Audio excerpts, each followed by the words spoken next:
محمد رسول الله محمد رسول الله أرجو رضاك يا الله أنت الرحيم يا الله هبني عطاك يا الله أنت الكريم منك العطاء يا الله أنت العظيم يا فيك الرجاء يا الله أنت الحليم.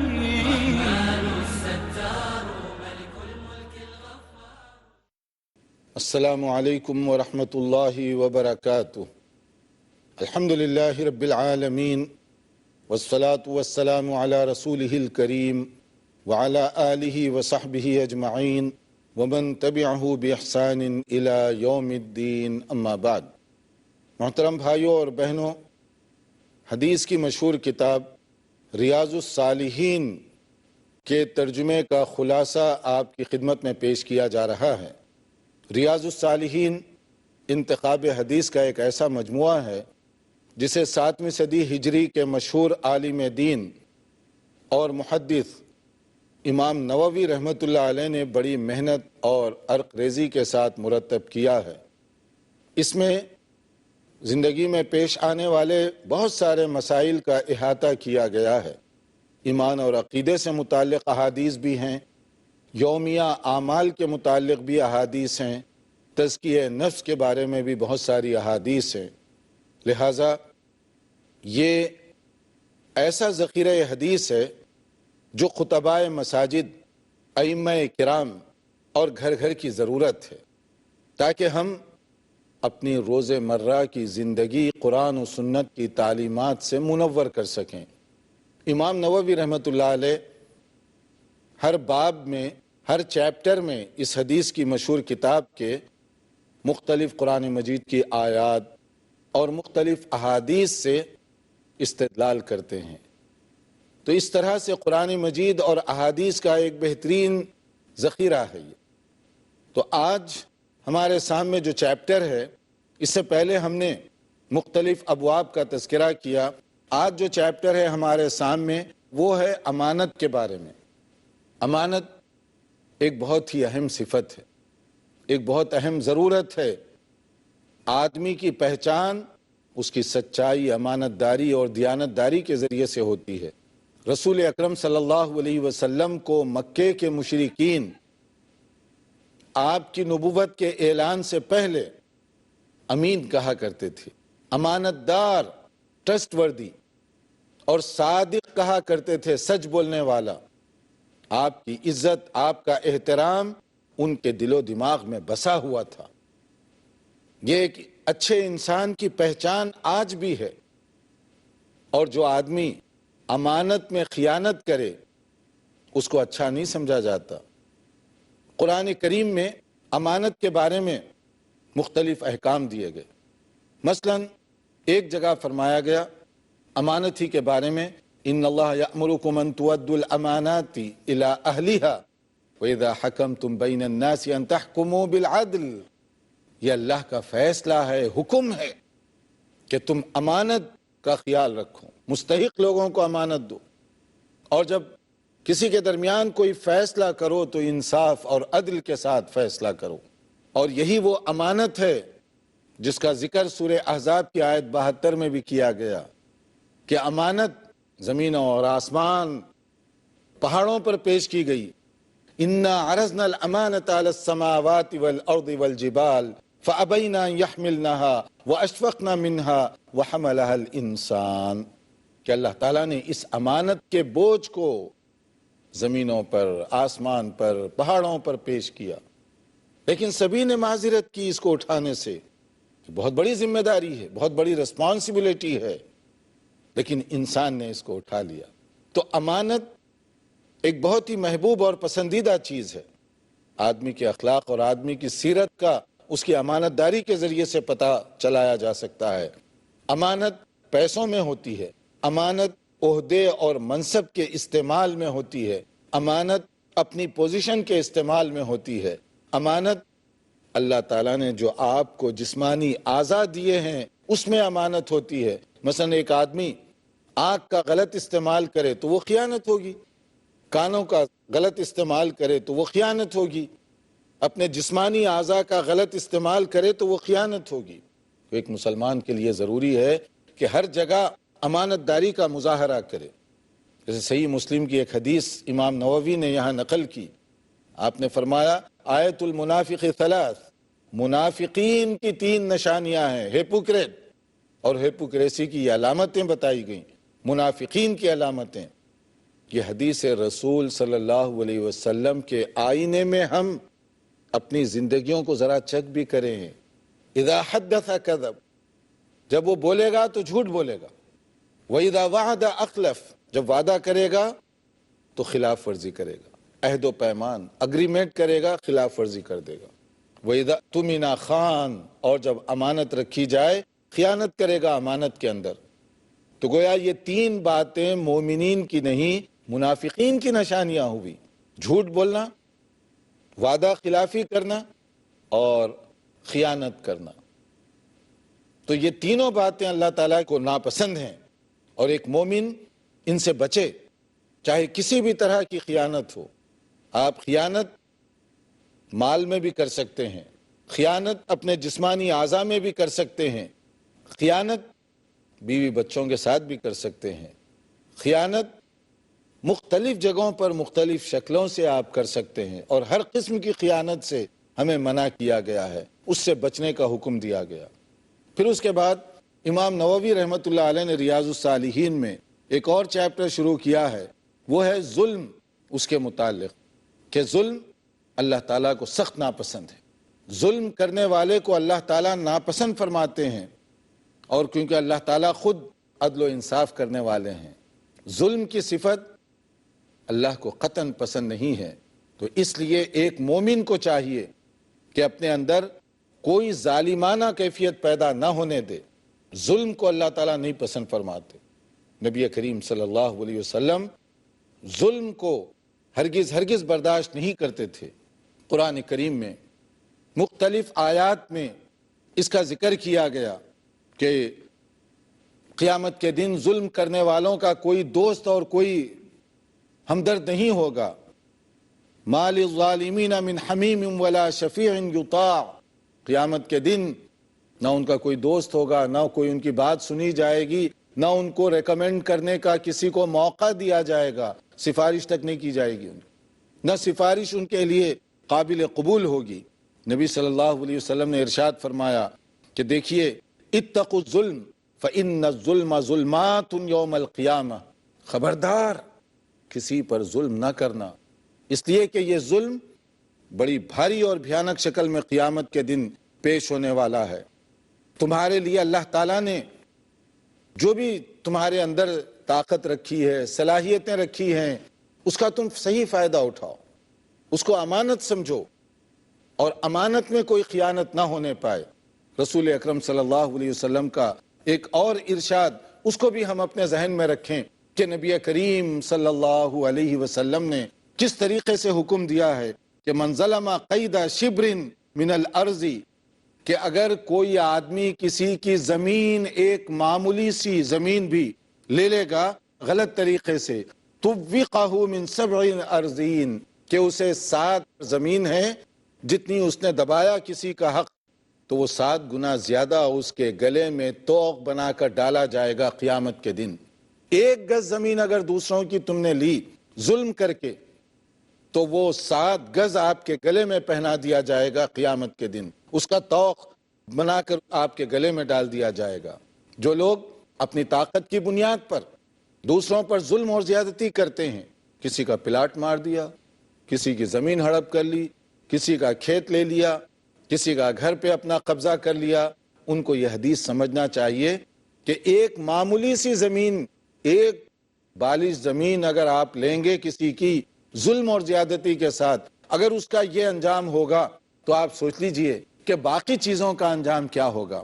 رسول اکرم صلی اللہ علیہ وسلم نے ایک مسلمان کا دوسرے مسلمان کے ساتھ جو اچھا سلوک ہونا چاہیے اس کے بارے میں بتایا کہ المسلم من سلم المسلمون من لسانہ ویدہ، صحیح بخاری اور صحیح مسلم کی حدیث ہے، ایک مسلمان اس کے ہاتھ سے، اس کی زبان سے، اس کی طاقت سے سب محفوظ رہنا چاہیے۔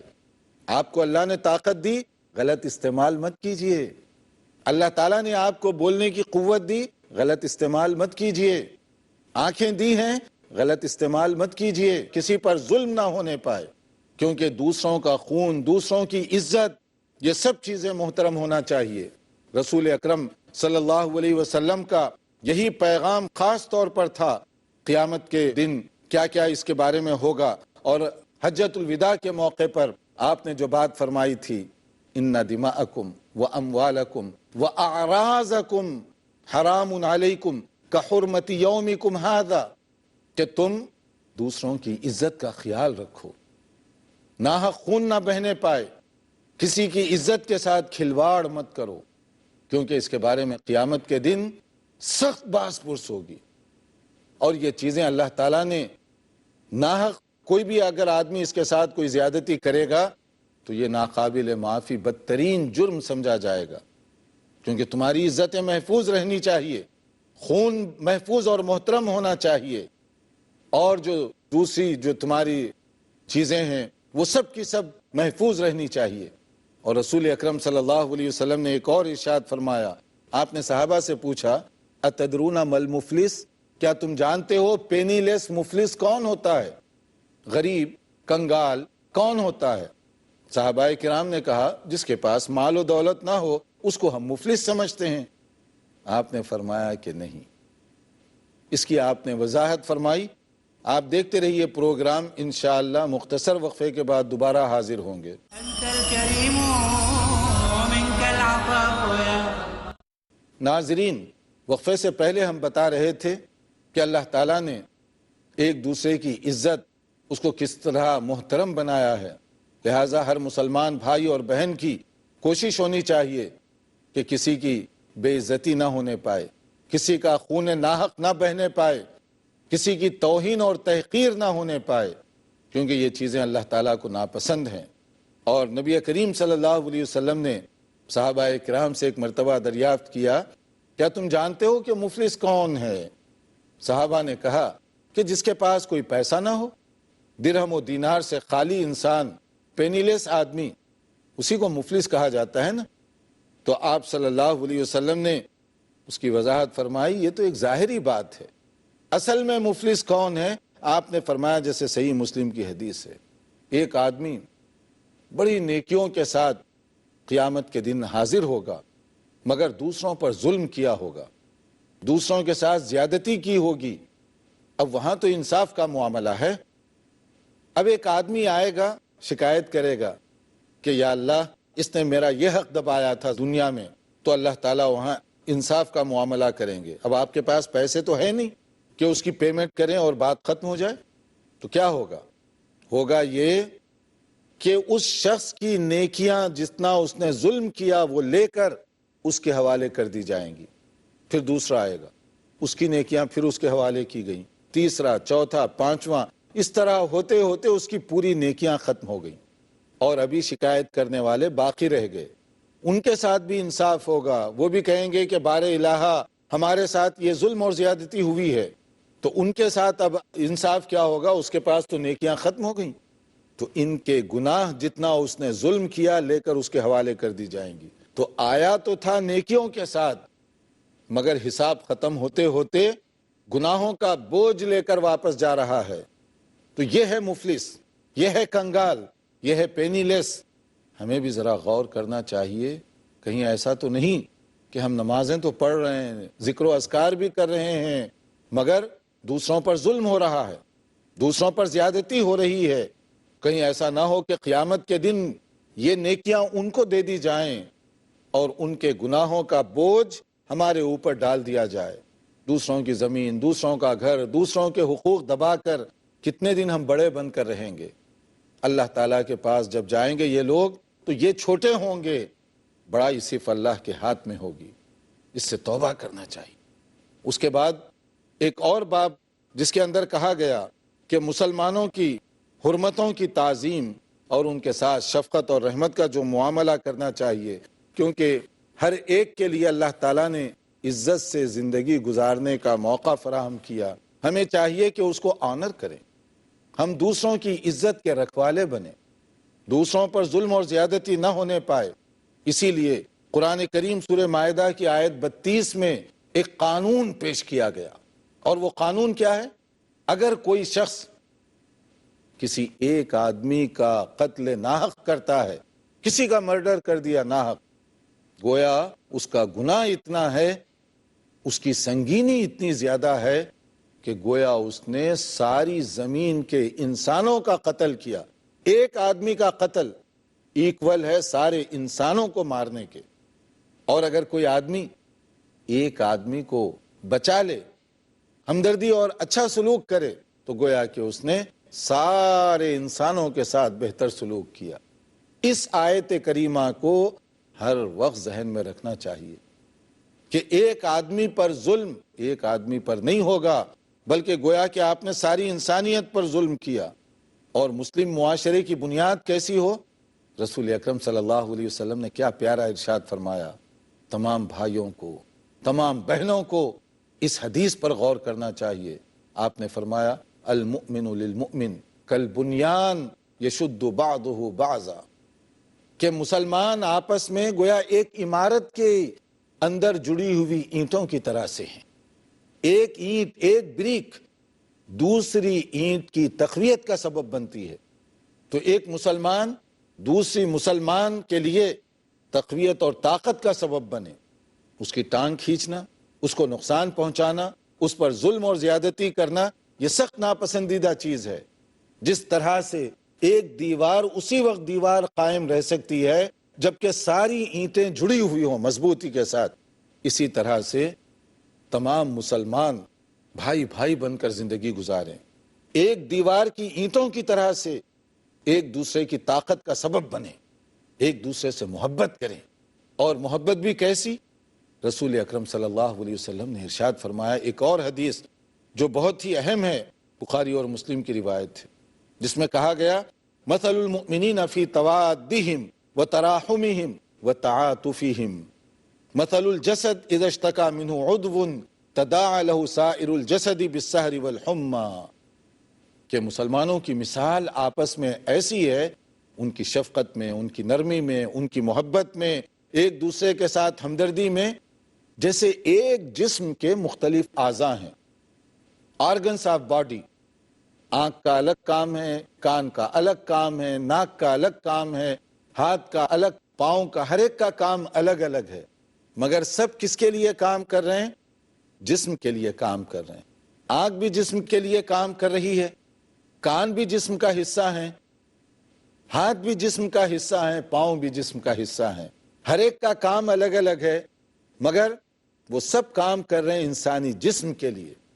اس کی مثال ایسی دی جا سکتی ہے جیسے آپ نے دیکھا ہوگا، اگر کبھی کسی کے پاؤں میں کانٹا چبھ جائے، آنکھوں سے آنسو نکل پڑتے ہیں، حالانکہ کانٹا آنکھ میں نہیں چبھا، پاؤں میں چبھا، پاؤں کی تکلیف ہوئی، آنکھ سے آنسو بہہ پڑے۔ اسی طرح مسلمانوں کی آپس میں مثال دی گئی کہ ان کی آپس میں مثال محبت میں، الفت اور شفقت میں ایک جسم کے مختلف حصوں کی طرح سے ہونی چاہیے۔ ایک کے اوپر تکلیف آئے تو دوسرا شخص اس تکلیف کو اپنے دل میں محسوس کرے، دوسروں کے ساتھ ہمدردی کرے، محبت کا معاملہ کرے۔ اس حدیث کو پڑھنے کے بعد آپس کی نفرتوں کو مٹائیے، کدورتوں کو دور کیجیے۔ نبی کریم صلی اللہ علیہ وسلم نے ایک اور حدیث میں جو ارشاد فرمایا، من لا یرحم الناس لا یرحمہ اللہ، صحیح بخاری اور مسلم کی حدیث ہے، جو لوگوں پر رحم نہیں کرتا اللہ تعالیٰ کی رحمت سے بھی وہ محروم رہے گا، اللہ اس پر رحم نہیں فرمائے گا۔ آپ لوگوں پر رحم کرنا سیکھیے۔ اگر آپ چاہتے ہیں کہ اللہ تعالیٰ آپ پر مہربانی کرے، اللہ تعالیٰ آپ کے ساتھ ہمدردی کرے، تو آپ بھی لوگوں کے ساتھ، اللہ کی مخلوق کے ساتھ ہمدردی کرنے والے بن جائیے، مہربانی کرنے والے بن جائیے۔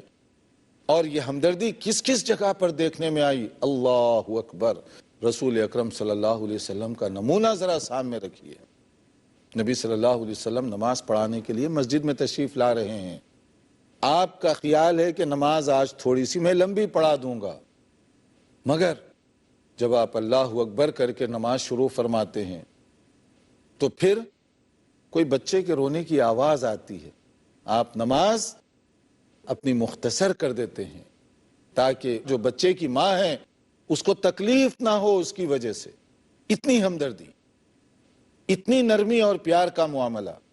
اور جماعت کے لیے اماموں سے آپ نے انہیں جو ہدایات دی ہیں کہ امامت کے آداب کیا ہیں، امام کو کن کن چیزوں سے متصف ہونا چاہیے، آپ نے اس سلسلے میں فرمایا. جماعت کے آداب کے بارے میں کیا فرمایا؟ اذا صلی احدکم للناس فلیخفف.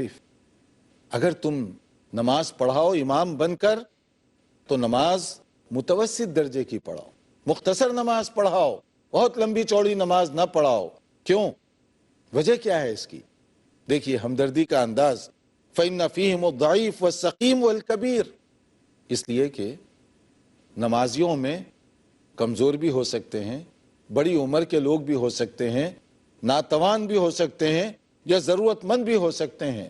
اور اگر تم الگ نماز پڑھو، انفرادی نماز جتنی چاہے لمبی پڑھو، کیونکہ یہ آپ کا اپنا مسئلہ ہے، کوئی آپ کو اب فالو نہیں کر رہا ہے، تو آپ جتنی چاہے، جتنی صلاحیت اور طاقت ہے، جتنی ہمت ہے، اتنی لمبی نماز آپ پڑھیے.